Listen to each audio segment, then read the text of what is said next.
Hello बच्चों, मैं आपका स्वागत करती हूँ साक्षी पुत्र क्लासेस में।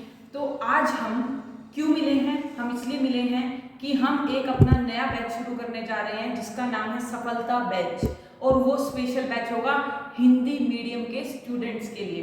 जो 10th क्लास हिंदी मीडियम के स्टूडेंट्स हैं उन्हें अब घबराने की ज़रूरत नहीं है। साक्षी आ गई है आपके लिए मैथ्स का एक फुल बैच लेकर के, जिसमें आपको पूरा का पूरा सिलेबस कवर करवाया जाएगा।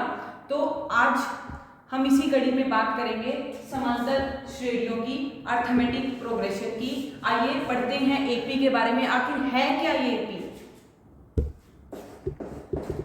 देखिए, हमें एपी गिवन है 2, 4, 6, 8।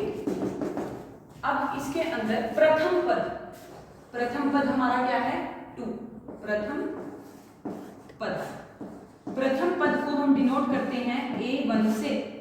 सेकंड है हमारा द्वितीय पद, थर्ड है हमारा तृतीय पद, फोर्थ है हमारा चतुर्थ पद। तो ऐसे ही करके अब इसके अंदर हम फाइंड आउट करेंगे। सबसे पहले मैंने आपसे पूछा प्रथम पद फाइंड आउट करिए। प्रथम पद को हम डिनोट करते हैं A1 से। तो हमारा क्या है? प्रथम पद 2। ऐसे ही हमारा होता है एक सारक अंतर कैसे फाइंड आउट करते हैं हम? सारक अंतर निकालने का फॉर्मूला होता है द्वितीय पद में से पहला पद माइनस कर दिया। A2 में से A1 क्या कर दिया आपने? माइनस कर दिया। और सारक अंतर को डिनोट करते हैं हम D से, कॉमन डिफरेंस D से। तो हमें A2 गिवन है 4, A1 हमें गिवन है 2। तो आंसर आ गया 2। तो आज अभी हमने क्या सीखा? A फाइंड आउट करना सीखा और D फाइंड आउट करना सीखा। फर्स्ट टर्म यानी प्रथम पद A1, द्वितीय पद A2, तृतीय पद A3 और चतुर्थ पद A4। यानी A हमने फाइंड आउट करा 2, प्रथम पद निकाल दिया। सारक अंतर कैसे निकालते हैं? A2 minus A1। 4 में से 2 माइनस करा तो हमारा 2 क्या आ गया? D आ गया। देखिए, अभी हमने क्या पढ़ा कि हमें कोई AP गिवन है तो AP से A की वैल्यू और D की वैल्यू, A मतलब प्रथम पद, D मतलब सारक अंतर, कैसे फाइंड आउट करते हैं। अब हम जानेंगे A हमें गिवन है यानी प्रथम पद हमें गिवन है, D मतलब सारक अंतर हमें गिवन है। तो हमने इन दोनों का यूज करके AP को कैसे निकालना है, फाइंड करना है, ये हम सीखेंगे। तो सबसे पहले AP निकालने के लिए AP में आपको बताया था प्रथम पद होता है, द्वितीय पद होता है, तृतीय पद होता है और चतुर्थ पद होता है। तो अब A की वैल्यू A1 तो हमें गिवन है कितना? हमारा 10। अब देखिए A2 कैसे निकालेंगे? A2 निकालने का फॉर्मूला होता है A प्लस D। ऐसे ही A3 कैसे निकालोगे आप? A प्लस, करना क्या है आपने? देखिए यहाँ पर क्या आ गया? 2 में से 1 माइनस करा, 1D आ गया। ऐसे ही A3 में 3 में से 1 माइनस करा, 2D आ जाएगा। ऐसे अगर मैं आपको कहूँ A4 निकालना है तो कैसे निकालोगे? A प्लस 4 में से 1 माइनस करा, 3B आ जाएगा।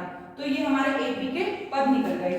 तो ऐसे ही A की वैल्यू आपको पता है 10 है, D की भी 10 है। तो A की जगह आया 10 और 1 प्लस 1 मल्टीप्लाई 10। तो ये हमारा हो गया 10 प्लस 10 तो 20। ऐसे ही 10 प्लस 2 मल्टीप्लाई 10 तो ये हो जाएगा 10 प्लस 20 तो 30। ऐसे ही 10 प्लस 3 गुणा 10 तो 10 प्लस 10 दिया 30। तो ये हमारा हो गया 40। अब देखिए, आप थोड़ा कंफ्यूज हो गए होंगे इस कॉन्सेप्ट में कि ये कैसे निकल गया। अब बाई चांस आपको गिवन है कि आपको 20वां पद निकालना है। क्या निकालना है? 20वां पद। तो देखिए 20वां पद, देखिए बच्चों 20वां पद निकालना है तो 20वां पद कैसे निकालोगे? A प्लस 20 में से 1 माइनस करा तो कितना आया? 19। तो यहाँ आ जाएगा 19D। तो A आपको दे रखा है 10 प्लस 19 गुणा में D का मान है 10। तो ये रख दिया 10 प्लस 19 को 10 से करा 190। तो 190 और 10 कितने हो गए? 200। तो ये आपका निकल गया A20। ऐसे ही बाय चांस आपको पूछ लेते हैं कि आपको निकालना है A50। A50 कैसे निकालोगे? बताओ, उसका 49 दी। ऐसे ही मैंने बोल दिया a 21वां पद, तो इसको क्या लिख दोगे a प्लस 20 भी लिख दोगे। ऐसे ही आपको मैंने बोल दिया कि 95वां पद किस में निकलेगा, 95 895, तो कैसे निकलेगा a प्लस 95 में से 1 माइनस करा 94 दी। ऐसे मैंने बोल दिया आपको a 60 निकालना है, a 60 कैसे निकालोगे a प्लस 59 दी। ऐसे ही अब मुझे बताओ a 30 कैसे निकालोगे, कमेंट बॉक्स में जरूर मैसेज करना a 30 कैसे निकालते हैं।